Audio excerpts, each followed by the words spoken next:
फुल कांचन नाई दे मोर कुआरी मन मली फुल कांचन ओए मली फुल कांचन नाई दे मोर कुआरी मन मली फुल कांचन।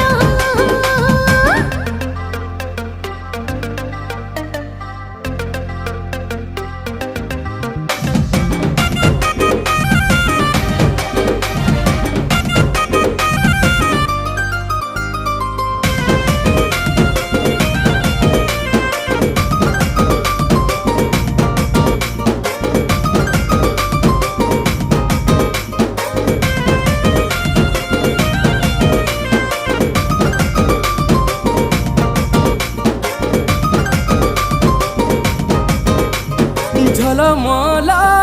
गुलाब फूल स्वप्न है सगेला गर्ष कल बल जानी छगो केते